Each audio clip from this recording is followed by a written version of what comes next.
welcome to another episode of the official Catchup. It's myself, Shaun, and today I am joined by Jamie Barclay. How are you doing, Jamie? I'm very well, mate. Yourself? Good, good. Same as everybody else, just trying to plug. I don't really want to focus too much on lockdown because I think folk are sick of hearing about it, but same as everybody, just trying to plug away through lockdown. How are you coping with yourself? Are you managing to keep busy? I am still working from home. My work's not put anybody on furlough or anything, so I just been pretty much doing my usual 9 to 5 job just in the house. It's been alright actually. I didn't think I would like it at the start, but it's actually been quite good.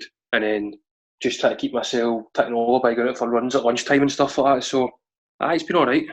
You probably find a lot more companies will be asking people to work from home. I think that'll be the norm now, because offices and that are obviously just, you know yourself, working in, if you worked in an office, see the amount of time somebody gets like a cold or a flu, it just spreads all the way in the office because of the aircon and that. So they'll obviously be trying to kind of nullify people getting that. So I wouldn't mind working from home anyway. And if you like going forward, it doesn't bother me. Like working from home, you might get some people might try and pull a fly one and be like, oh no, I'm doing this or I'm doing that, but you can't really prove that they are doing it or they aren't because you're not ready to see them. Do you know what I mean? But you just want everybody's just honest enough to go and do their job what they're meant to do.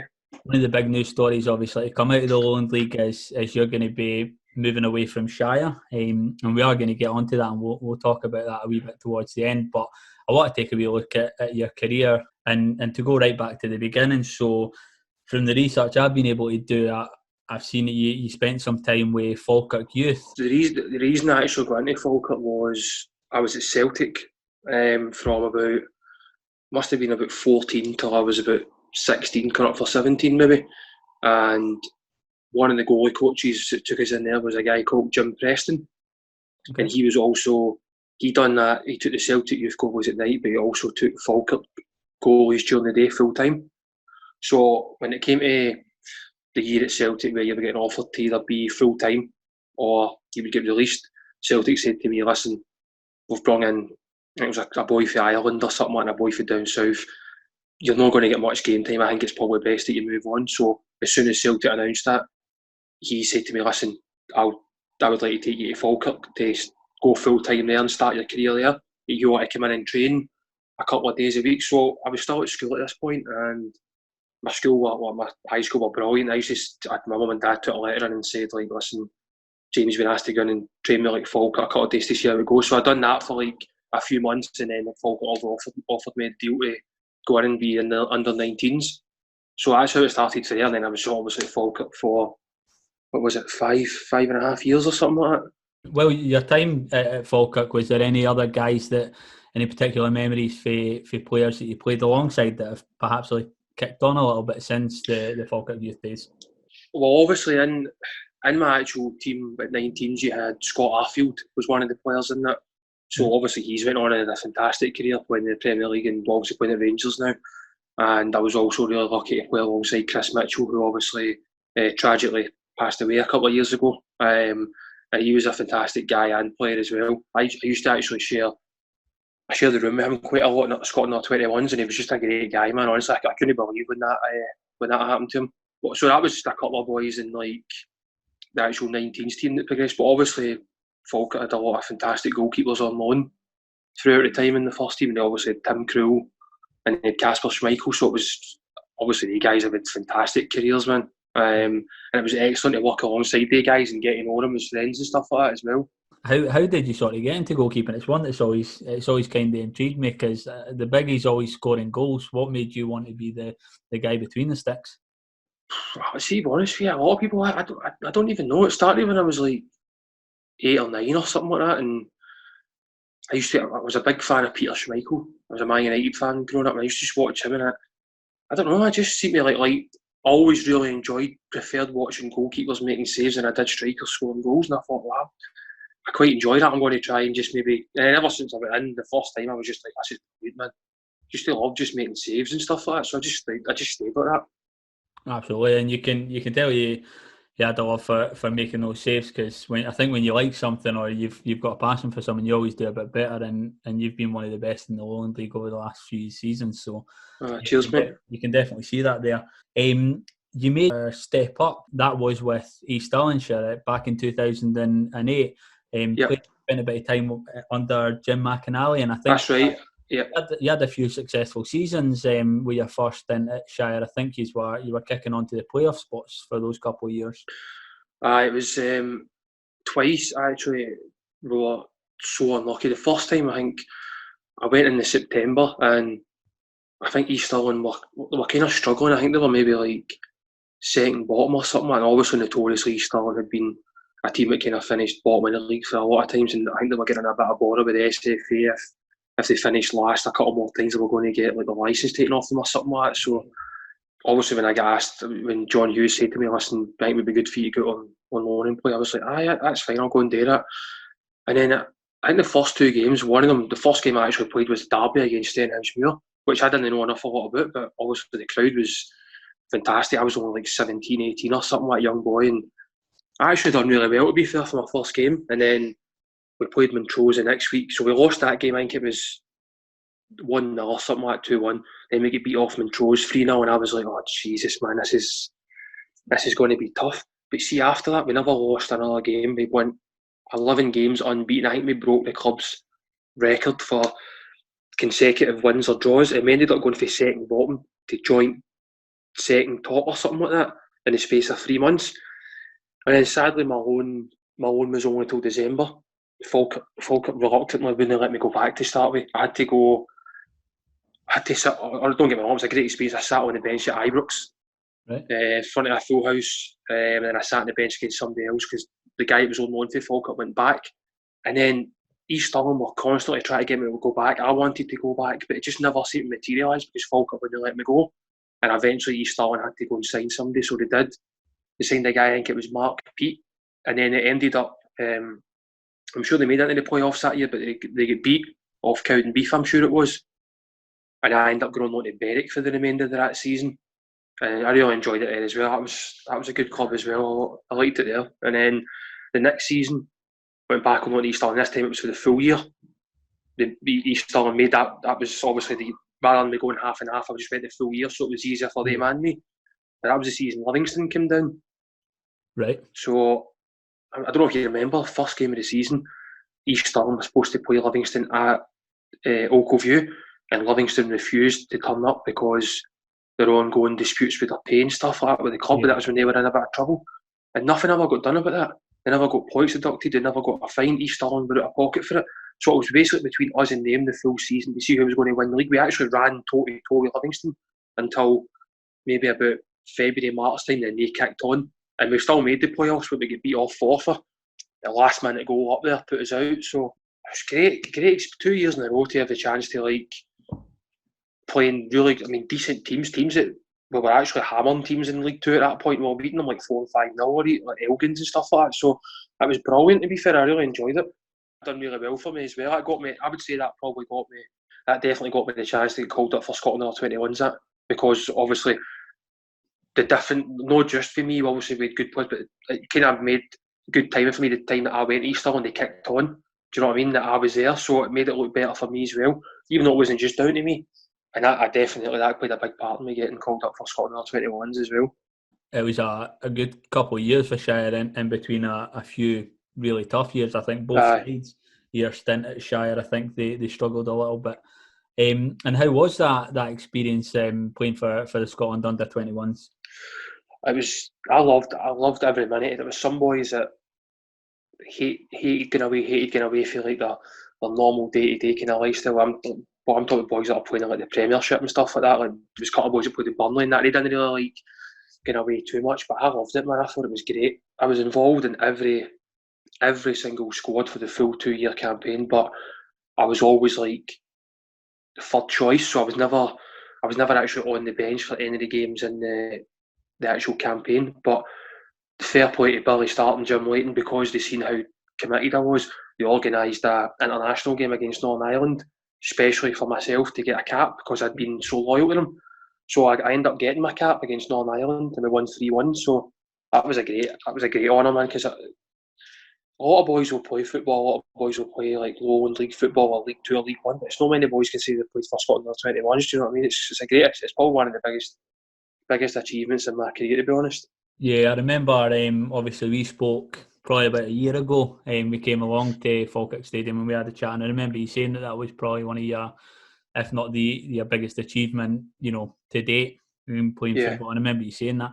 And yeah, even outside of those, getting to play those games, even training alongside some of the other boys in that under-21 squad would have been invaluable and helped you to kick on as well. It was superb. As I said, there was boys that were playing like the Premier League in England and stuff like that, playing against Arsenal on the Sunday and coming to join us to train and doing it at Dumbarton and stuff like that. And you're like, it's just mind blowing, man. Some of the things, and the team done really, really well. I'm pretty sure we qualified through the group and we played against Iceland in the playoffs. I'm sure it was over there, and then at Easter Road.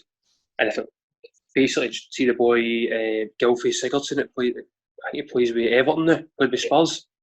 He was basically the main man for them, and he scored two of the best goals I've ever seen at that kind of level, man, and basically knocked us out. So it's a great achievement to obviously one, be a part of it, and two, for the team to do so well. Absolutely. And then going back to your club career, you spent a bit of time with Clyde as well from 2012. And I think, again, it was quite a successful full time for the club. How was it at Clyde? So I loved it at Clyde. Jim Duffy was probably one of the best managers I've worked with. He was superb, man. I got on really, really well with him. And that first year at Clyde was the year Rangers were in the league, in League Two. So that was superb. Playing them at Broadwood, sold out. It was like 8,000. I don't know when Broadwood was running about that anyway. So it was sold out live on Sky Sports and stuff like that. And then obviously we were lucky actually at Clyde because we played Rangers at Ibrox the first time Boxing Day. Yep. So obviously there's not a lot of football on, like in Scotland, because the games are called off. So it was sold out. I think the actual attendance was at 49,500 or something like that. So it was incredible, man. As a team, we didn't do particularly well. I think we finished like third or second bottom. But for me personally, that season it was a great success because I ended up getting voted in the team of the year in front of Neil Alexander. That's right. For Rangers. So I couldn't believe. I mean, I think it was actually most of the Rangers players that voted for me in it, which I couldn't believe. So that was another great achievement. I couldn't believe that, honestly, because in the fact some of the guys that were playing in that league and they voted for me to be in the team of the year. So that was a really good. Personally, that was a really good season for me. And then next year was excellent for Clyde for a team point of view.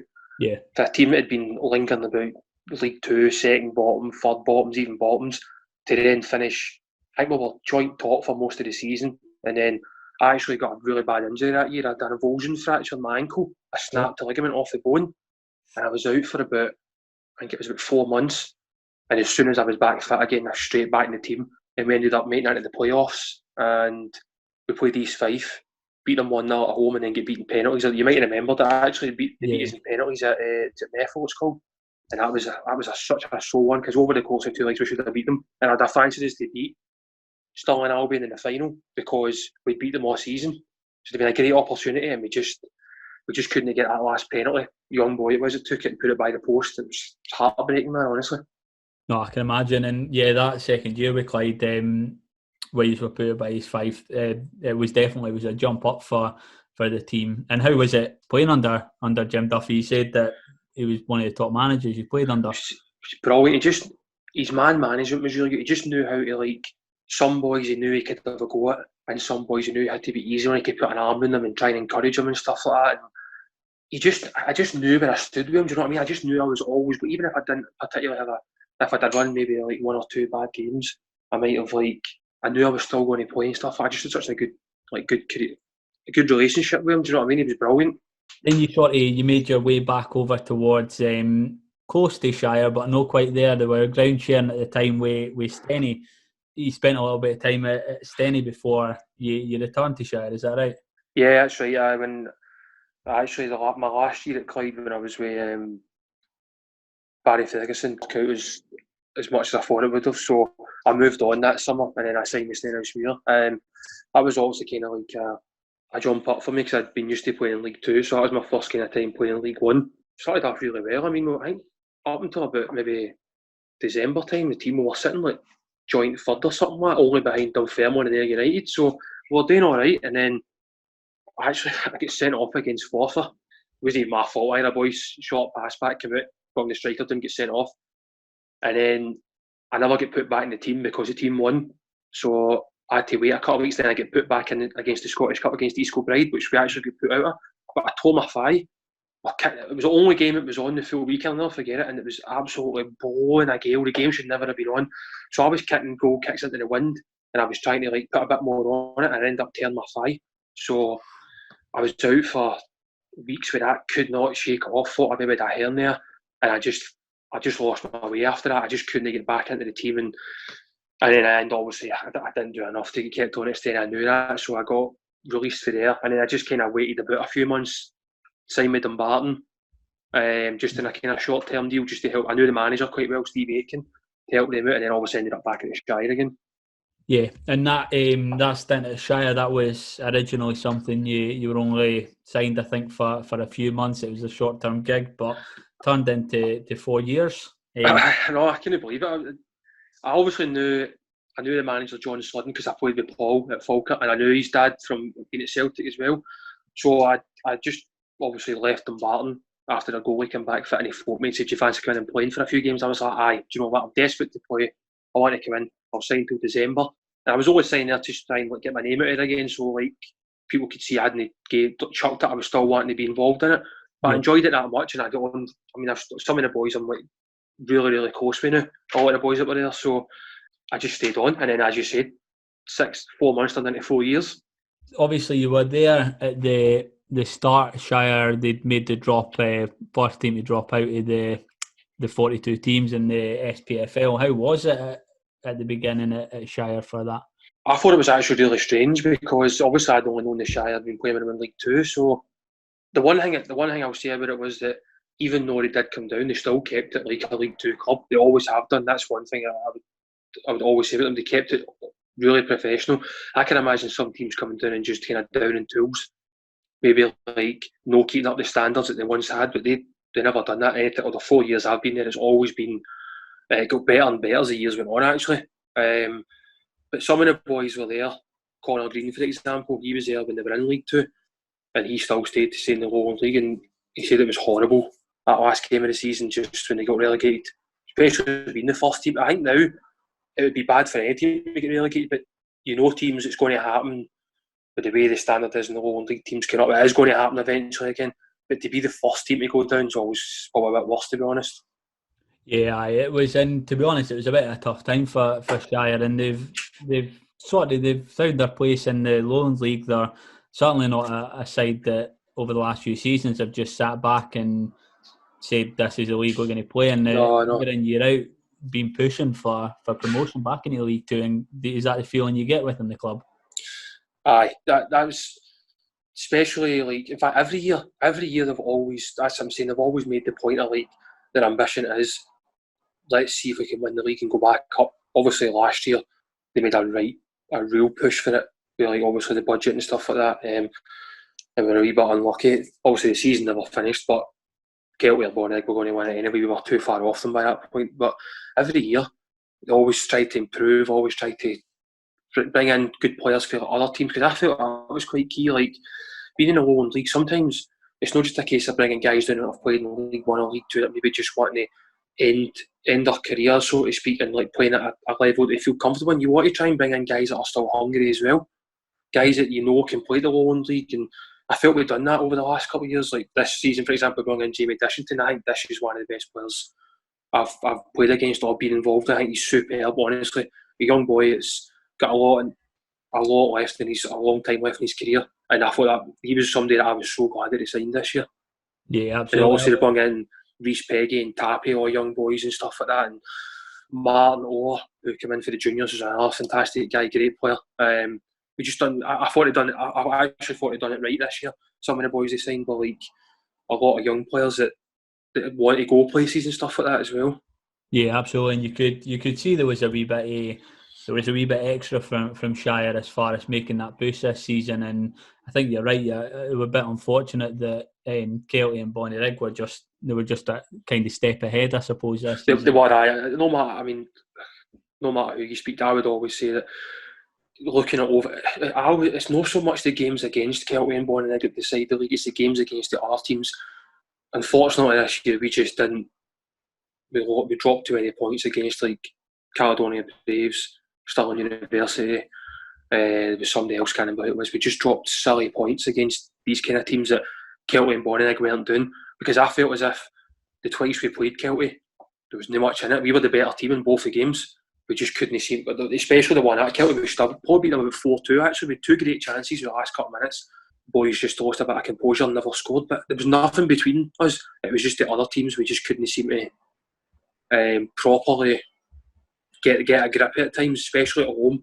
Yeah, absolutely. I was at the game where Kelty went to Falkirk, and you could see it was 2 teams, and there wasn't much between them, and they were both out there to win and show that they were the better team. And you're absolutely right. On a different day, it could have quite easily gone Shire's way.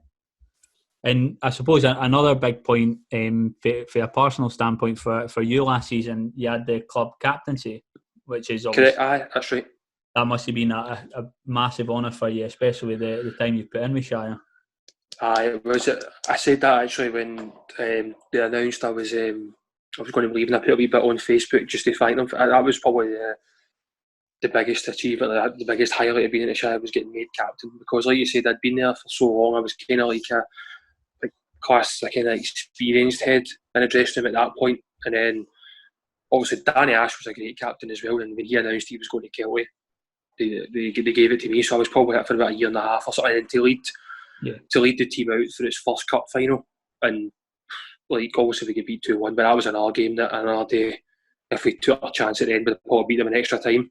BSC, who are another great side, so that was definitely probably a great achievement, biggest achievement for me at the Shire, was getting made captain.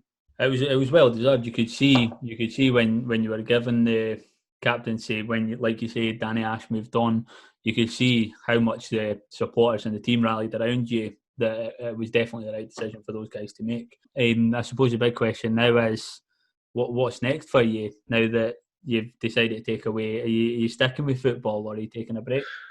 No, I'm definitely sticking with it. I just felt 4 years done, I played every minute, every game. I'd been really lucky that way, that I'd never picked up any injuries. I'd broke a couple of records along the way, like clean sheets and consecutive appearances and stuff. And just with the whole way the situation was in it, I just felt it was maybe a right time to move on. There was no really any guarantees at the Shire where they couldn't turn in and say, right, well, listen, this is what the deal we can offer you is the now. We don't know until July and stuff. Like, every team's going to be in that, so I know that, but I felt it was a bit of a gamble to wait that long, especially somebody that's maybe turning 31 this year, not getting any younger. Do you know what I mean? So I thought it was maybe quite a good time to move on and try something new. Well, I've still got the time to do it. And I suppose, where you're saying there that the Shire were in a position where they weren't able to make any sort of guarantees, was it something where you're speaking to other teams? Is that something that's happened, or are you just taking a bit of a gamble, or have you got teams? I've got a couple of options that were really appealing to me at the time, who made quite fast moves to try and get me to come on board. So that was one reason that I knew that it would have been stupid for me to say to the Shire, listen, I'm happy to wait till the end of July to see what the deal was going to be and stuff like that, if there was nothing else on the table for me. But the fact that I had a couple of good options on the table that were very good, I thought it's silly, mate, to maybe knock these back and then come July, Shire might say, do you know what, the virus is that bad, we actually can't even get you a decent deal, do you know what I mean? And I'd be left in limbo. So it's just, I think if the virus never happened, I probably would have still been at a Shire, to be honest with you. But just the way it's worked out, football's quite a selfish, you need to look after yourself, do you know what I mean? Sometimes I've always been very loyal to the Shire. There's times where probably could have moved on, went to maybe a better team, but I didn't. I stuck by them because I loved it there and I loved the club. But now it came to a point where I had to maybe put myself first rather than that, and that was kind of why I went down that road as well. Yeah, no, I think you're absolutely right, and I don't think anybody will question the loyalty that you've had with Shire. But you're quite right. At times the uncertainty, you can't just, I suppose, put your future in somebody else's hands if you've got an opportunity out there. Yeah, definitely. So have you accepted the team, or what were your options? No, yeah, I've not confirmed it yet.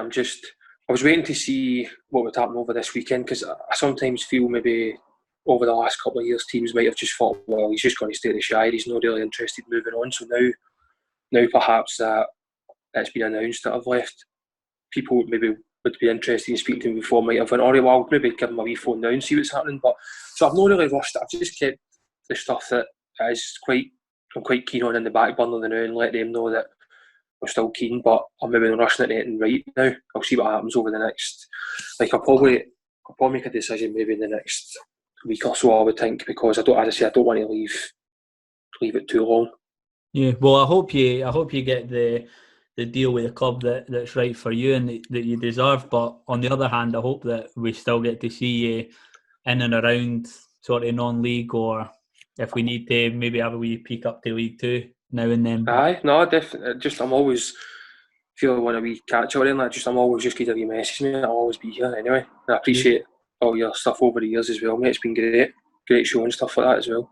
Absolutely, we always say we're pretty much just fans, and we're just doing it for other fans. To be honest, it's great, mate.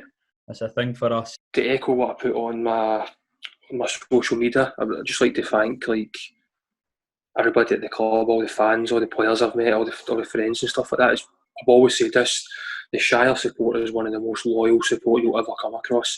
No matter how you're playing, how the team's playing, what's happened, who you're playing against, they'll always turn up in numbers. And I think you can see that. Sometimes when we go away from home, you've got at least 50, 60 people more than the team at home is. And you're like, it's incredible the work and the effort these people put in to come and support you. And even if you're having like low moments, they're always there to like encouraging and stuff like that. And a lot of people take stuff like that for granted, but I just think it's another reason why I stayed there for so long. Just great people behind the scenes and stuff like that as well. I'll miss them. I'll miss the club. I'll miss everything like that. But like I said, sometimes in football, there comes a point where you just need to move on. Really, well, thanks for coming on and having a chat with us, and I hope you stay safe, and I can't wait to find out what your next step is, mate. I'll keep you posted anyway. Brilliant, thank you.